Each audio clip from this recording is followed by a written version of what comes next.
This is continuing courtroom coverage in the trial of James Crumbley from the Hidden Killers podcast from True Crime Today. Now, back to the courtroom.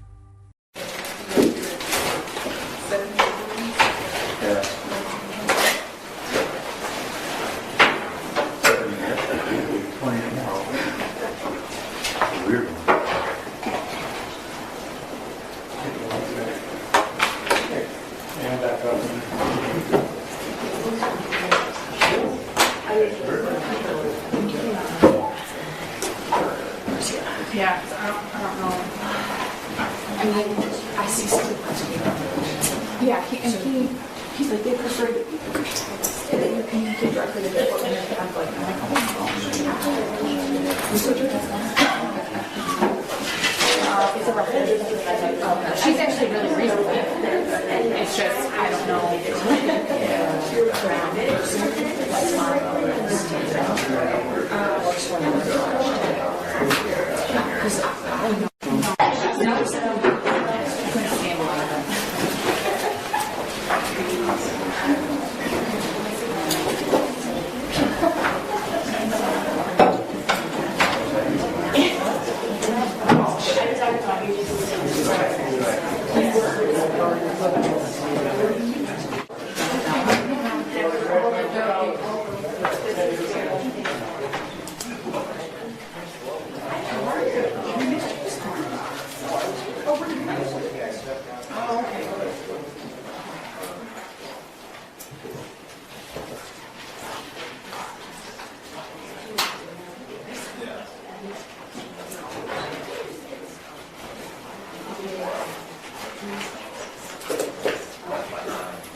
Yeah, for sure.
Your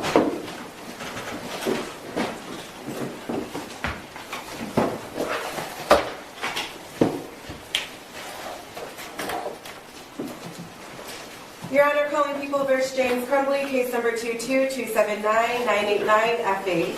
Thank you, Marc. Keast on behalf of people. Karen McDonald on behalf of the people. Good afternoon, Your Honor. Mariell Lehman on behalf of James Crumbley. Who is the next witness? Special Agent Brett Brandon, Judge. All right, you ready for the jury? May we approach briefly, Your Honor? Thank you. Microphone.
Do you want to be excluded from the courtroom? Do you want to be excluded from the courtroom? No, not especially. Okay. Are you ready for the jury? People ready.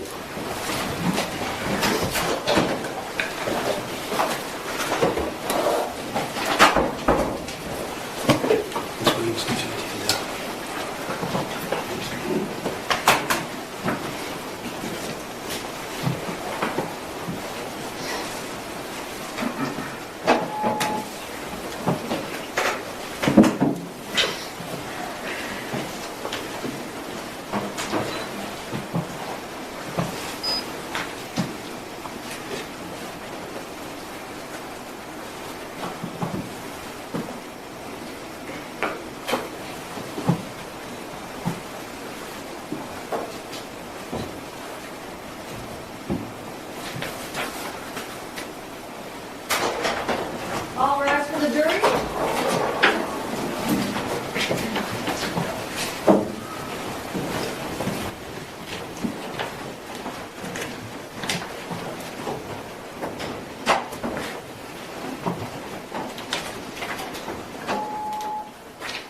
You may be seated. Prosecutor, who's the next witness? Special Agent,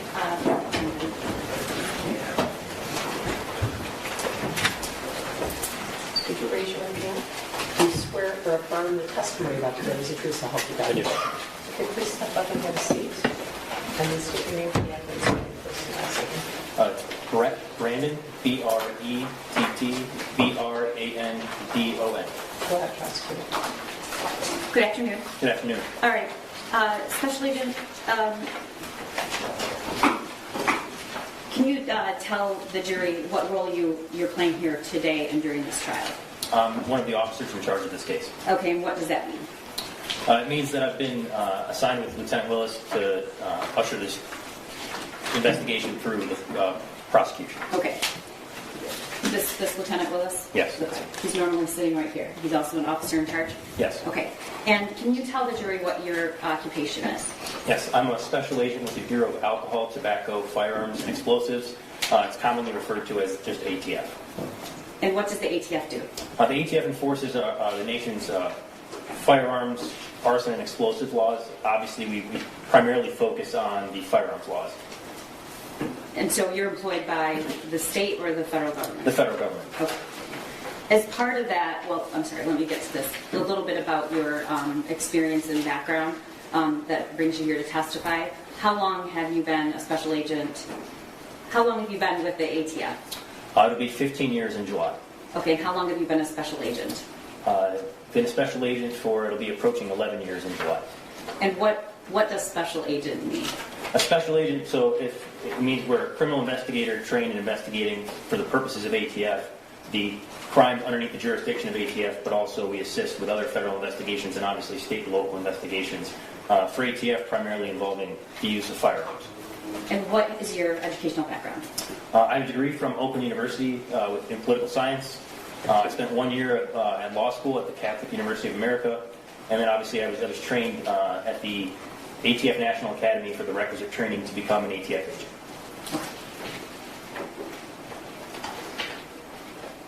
Is part of your role in the ATF based? You're based in Michigan, Michigan. Yes. Okay.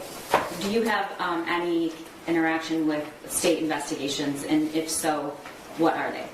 Yes, I've had many throughout my career. Right now I'm assigned to the Pontiac Gun Violence Task Force. It's a partnership between the Oakland County Sheriff's Office and the ATF. In that role, we investigate both state and federal firearms violations occurring within the city of Pontiac, primarily shootings. And do you ever respond to or have anything to do with investigations that don't involve shootings? Yes. What kind of? So generally, for whether it's the task force or just as an ATF agent, it's primarily the criminal possession and use of firearms. So in other words, it doesn't have to be a shooting, it could just be a possession of Sure, firearms? yeah. Okay. Yes. About how many shooting investigations have you been a part of? Hundreds at this point in my career. And do you, as a part of in your role, have a general understanding of the laws associated with purchasing firearms, both in the state and federally, or just federally? Both specific to this investigation, it would be both. Yes. Okay. Can you tell the jury what FFL stands for? Yes. So an FFL is a federal firearms licensee. I think we heard testimony obviously in here before from Kami Beck. She was the employee from the gun store in Oxford, as we're referring to it. That would be a federally licensed gun store, which is the technical term for that is a federal firearms licensee. And in order to become a licensee, what does that seller have to do or comply with? So there's an application process that they have to go through with the ATF to become a federal firearms licensee. And then are there guidelines or requirements they must follow? Yes. All right. We're going to get to that in a minute. Do you know James Crumbley? I do. And how did you come to know James Crumbley? I became aware of who James Crumbley was on the date of the shooting on November 30th, 2021, and I had contact with him inside of his residence during an execution of a search warrant that night. Do you see him in the courtroom here today? I do. Can you describe something he's wearing? He's wearing a white shirt, a blue tie, and headphones. May the record reflect he's properly identified the defendant, Your Honor? The record will reflect in-court identification of the defendant, James Crumbley. Thank you. What, if anything, did you review in your role as officer in charge in this case? A vast amount of information. So there would be the returns of 7 cell phones that were forensically extracted, social media returns, financial information, firearms records, including from the federal firearms licensee, and other documents and records, and surveillance video, obviously. You were in the courtroom. Were you in the courtroom when Ed Wogrowski testified about forensic cell phone data? Yes. And can you tell the jury what software or program you used? Yes.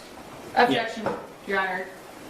The question is what Mr. Wogrowski used. I don't know that Agent Brandon knows that. I corrected myself in that question purposely to say what you used. Are you aware of what was the investigation tool they used in cell phones? What the ATF. They both did. I'm trying to lay a foundation. Are you aware of? May I ask the question, Your Honor? Go ahead. Are you aware of that tool? Yes, it was the same tool. So Detective Wogrowski used Cellbrite to put it in a readable format. When he spoke about a readable format, it's Cellbrite, and that's the format that I reviewed the forensic extractions in. Okay, which is what I was trying to get at. You have experience.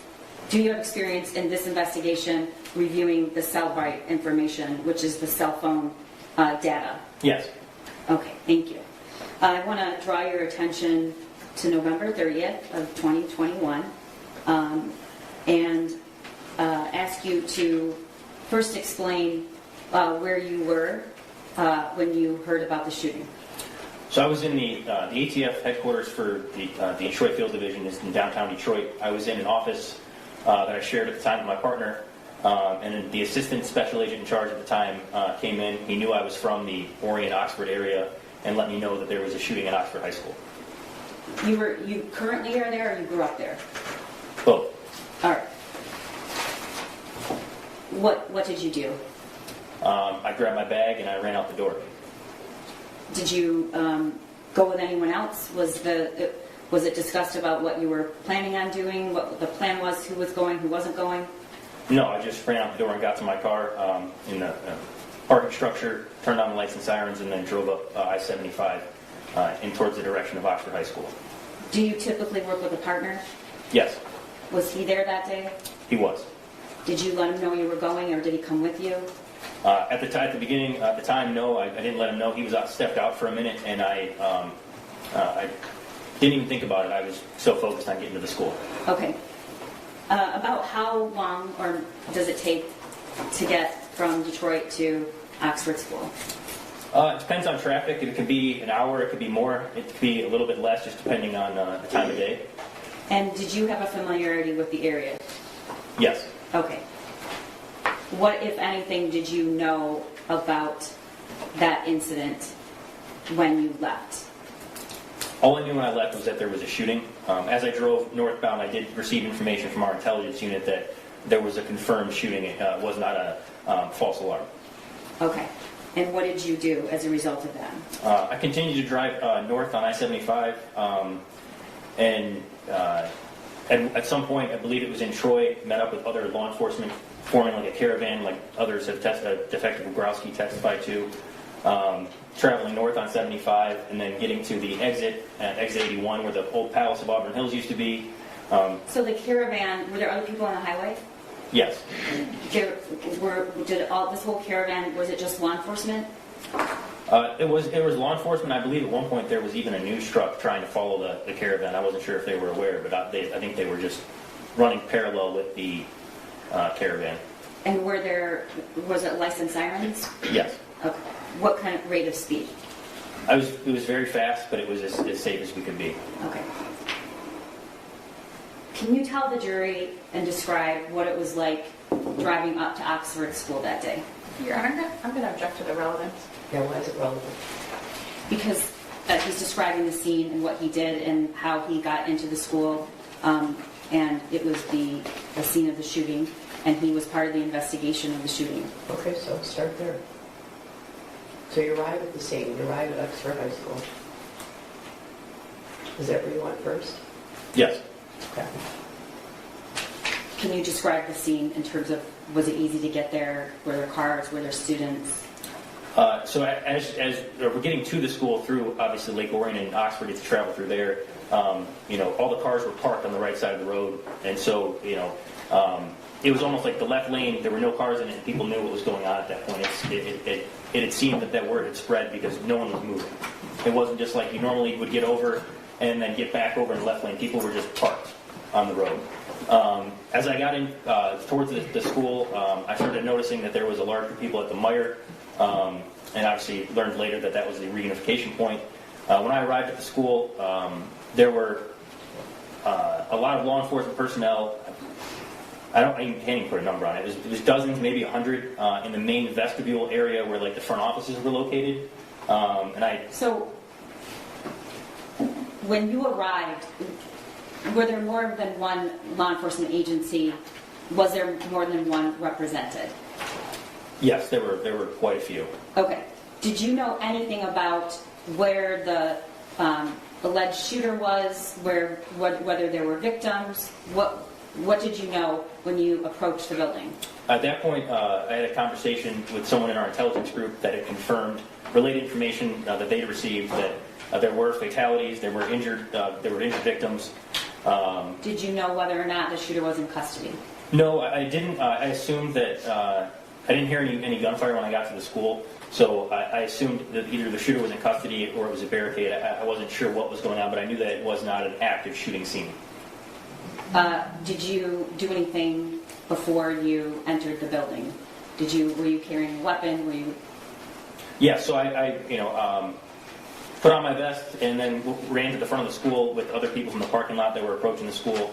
As I got closer, the person at the door verified my identity as a law enforcement officer, and then at that time was informed that the shooter was in custody and that they were starting kind of figure out who was going to be responsible for what inside of the school. As you can imagine, it was a very chaotic scene. And okay.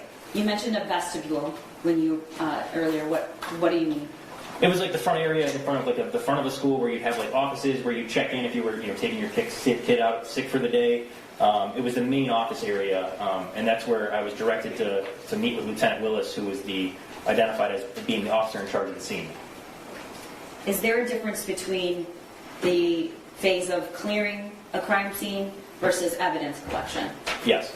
Can you tell the jury what the difference is and what comes first and what that is like? Sure. So, at least the way ATF is trained, it would be an active shooter response, would be a train and to find and eliminate the threat.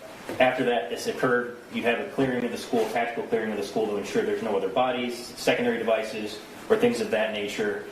In this instance, it became clear that there were two things going on at once. There was people volunteering to clear the school for a second time, and then there was Lieutenant Willis, who was directing more of the investigative aspects of this case.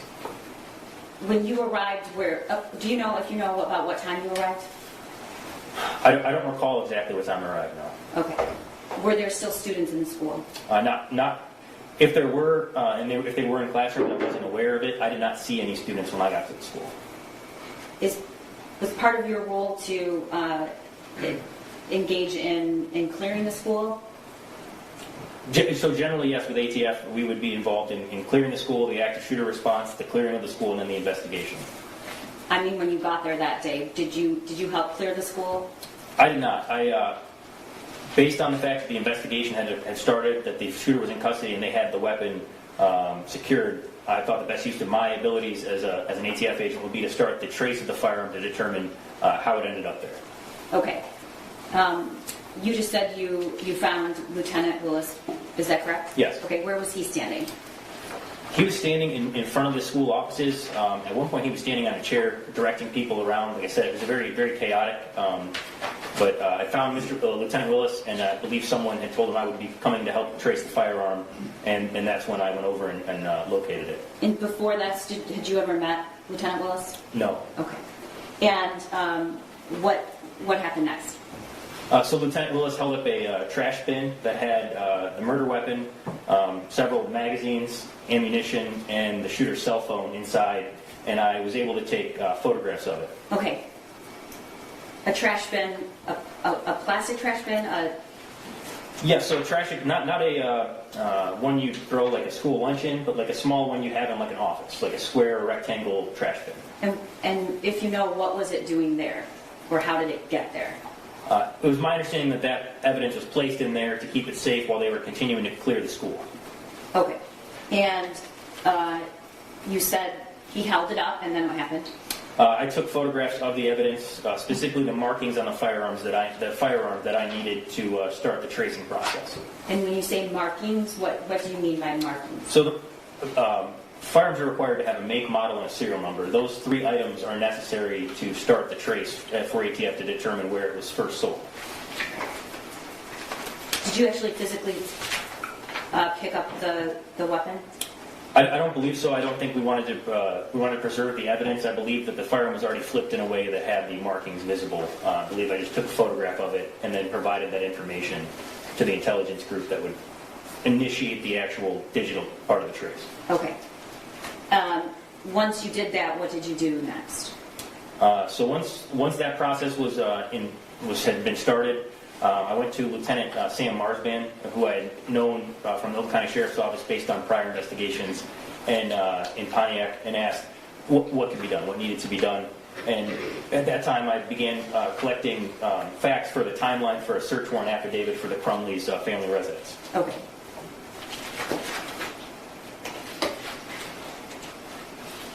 Did you? Well, we'll get to that. As part of your investigation, did you ever look at the surveillance video of the shooting? Yes. Okay. Before we get to that, did you? What are the steps, and how long does it take to trace the firearm through the ATF? So the timing of every trace is going to be different based on the records and how fast they're able to get to ATF. So it'll help you to understand. The tracing process starts with those three things, right? The make, model, and serial number of the firearm. Once you have that information and you input it, you can trace it back to the first manufacturer, right? And when the manufacturer is then contacted by ATF, they can tell you which federally licensed gun store they sold it to, and then that gun store has to tell you who was the first person that purchased that firearm. And did you learn who that was? Yes, it was an individual in Rochester, Michigan, who had obtained the firearm from the gun store in Oxford. And then, was that person contacted? Yes. And were they contacted by you or someone on your team? It was two ATF agents assigned to the same division I'm assigned to.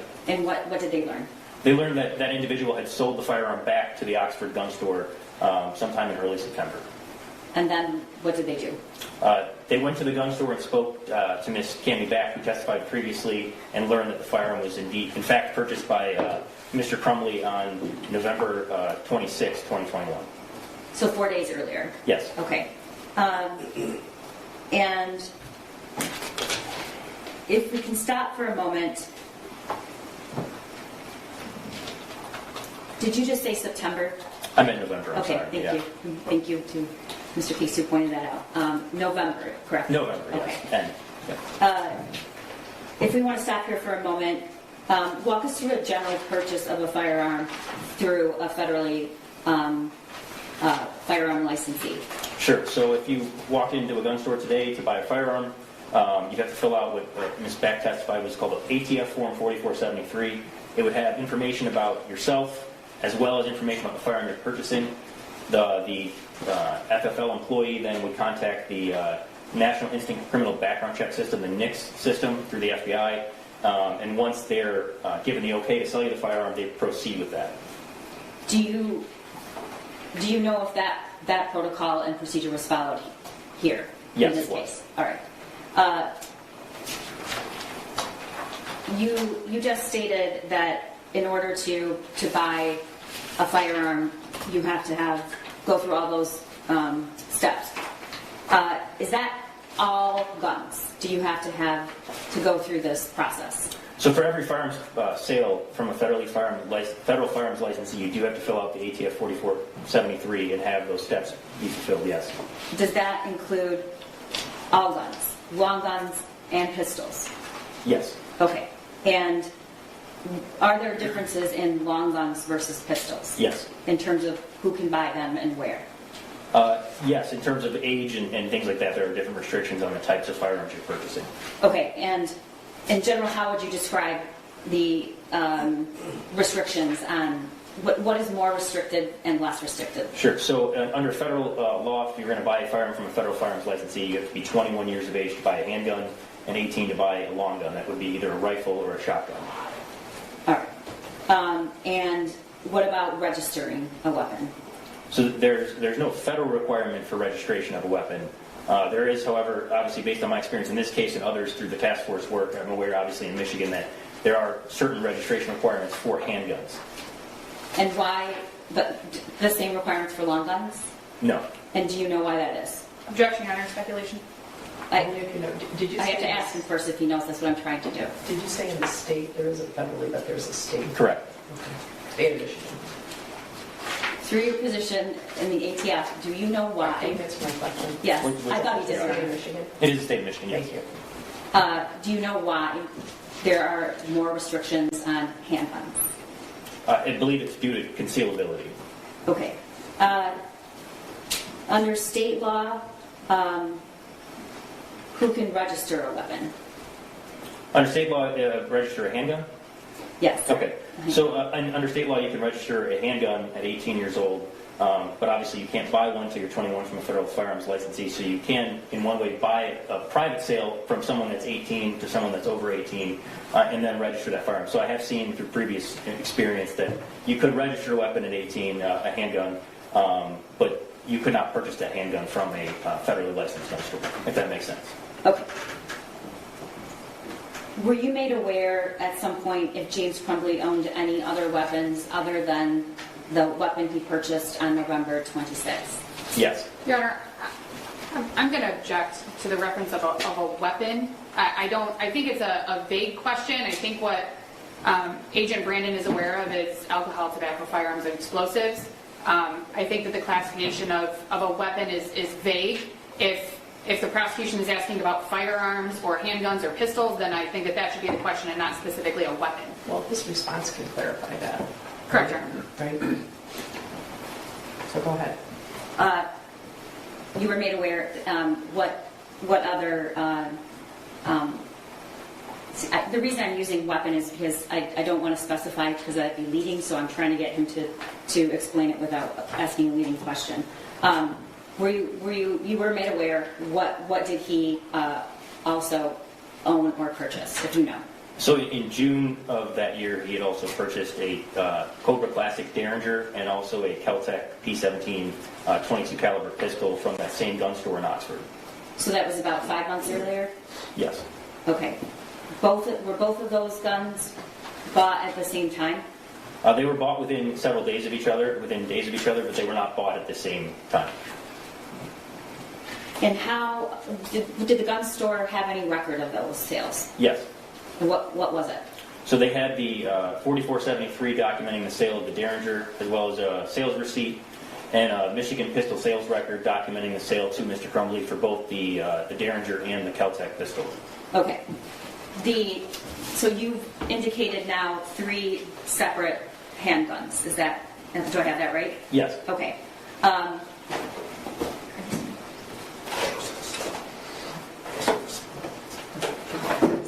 All right. I am going to start asking you about each of these handguns and describe the difference in each. I'm putting on gloves because this is evidence, and I want to touch it with my gloves on. And the first handgun I'm going to ask you about is the handgun purchased on November 26th. Do you know what type of handgun it was? Yes. What was it? It was a 6 Sauer SP 2022 with a specified serial number. And so, was it a 9mm? Yes, it was. Okay. This is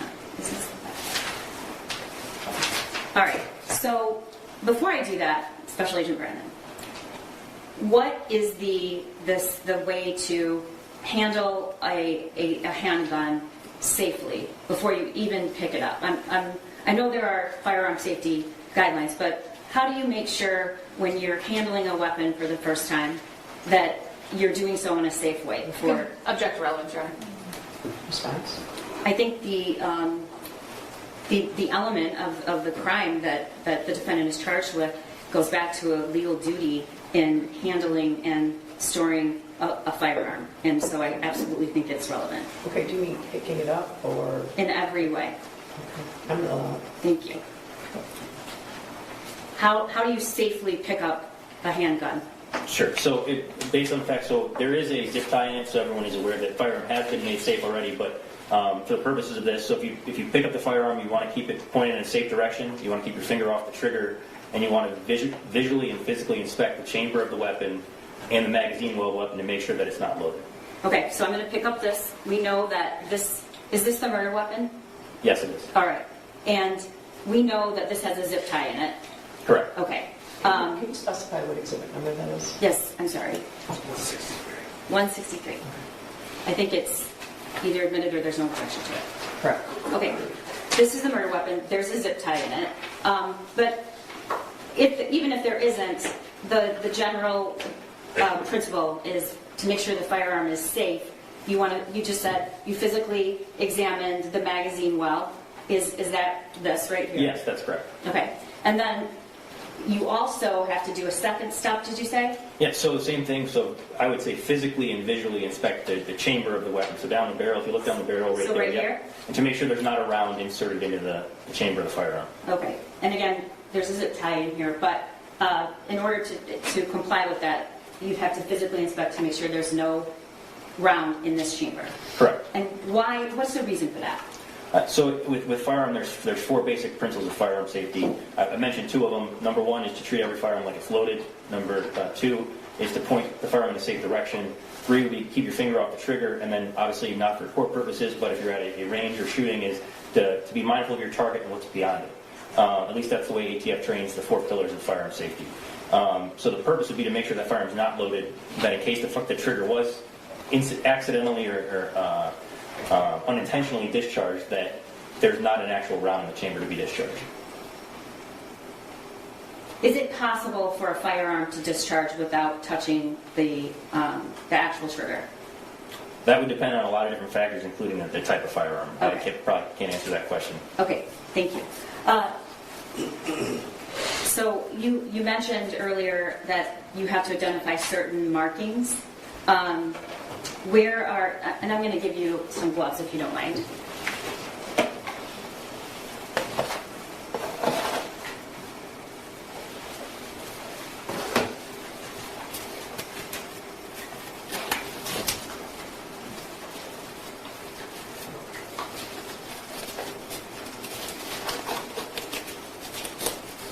We practice with the gloves, so it doesn't take this long, but it's still okay.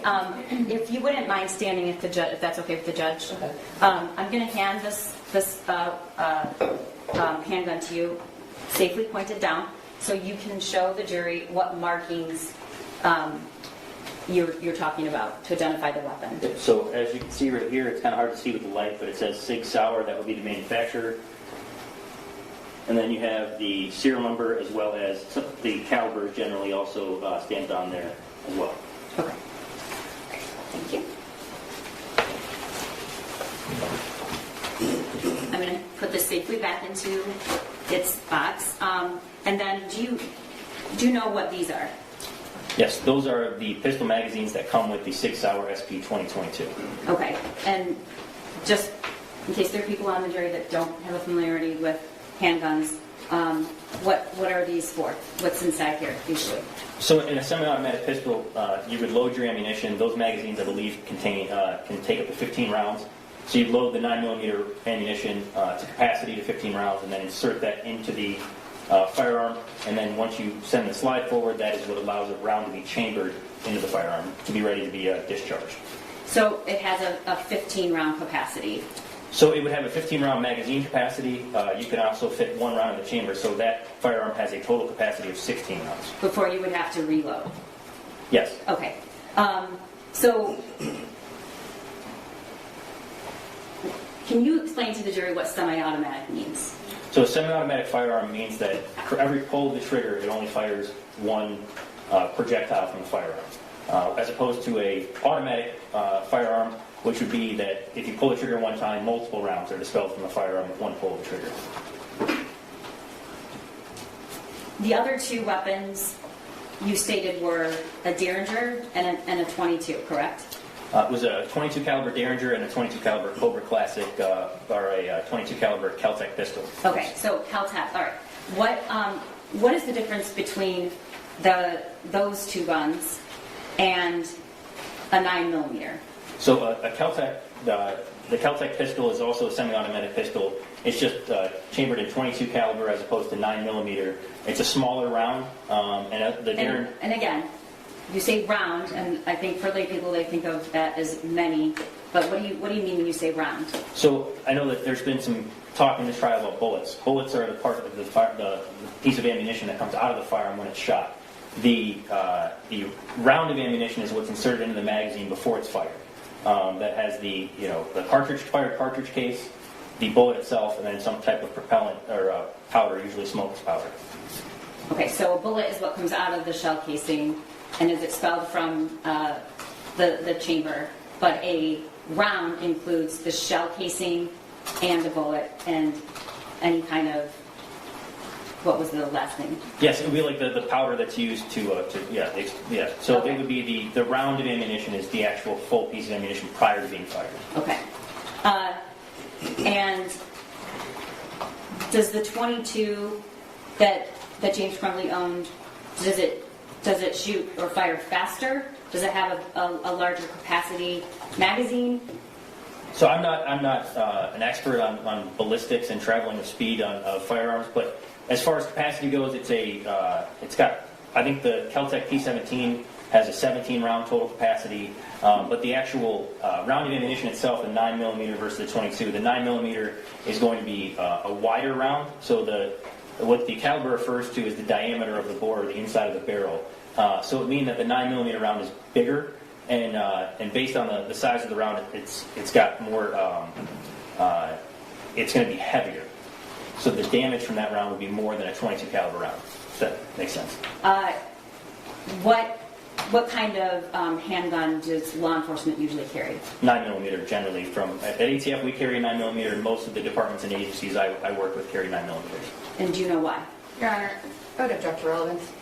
How is it all that? It goes to the power and the use for a 9mm versus the weapon that the 2 handguns that James Crumbley already owned. I guess I would have normally agreed with you, but we've heard on testimony in this trial that the shooter was intent, even after the family owed 2 other guns, on having this fathered by a 9mm. So I'm going to allow it. Thank you. Can you tell the jury why law enforcement usually carries a 9mm, or you do with ATF? If you know. Sure. So my understanding, based on the reasoning that ATF uses and other agencies, is that it's a powerful round that can be used to neutralize a threat. It's not going to over-penetrate, and the advancements in ballistics have made a 9mm the ideal round for law enforcement for using in defense. And to put this into context, the hundreds of shooting investigations that you've conducted or have been a part of, are those done normally with a 22 or 9mm or something else? If you can say Sure. generally. I don't think, I can't recall working a shooting with more than one victim involving a 22 caliber firearm. I can't recall several shootings that I've worked in the past with multiple victims involving a 9mm. All right, thank you. I'm going to put this back in the evidence box and hand it to Lieutenant Willis, who is in charge of... Karen, may we approach, please? More courtroom coverage in the trial of James Crumbley from the Hidden Killers podcast from True Crime Today is coming up. Press subscribe now so you don't miss a minute.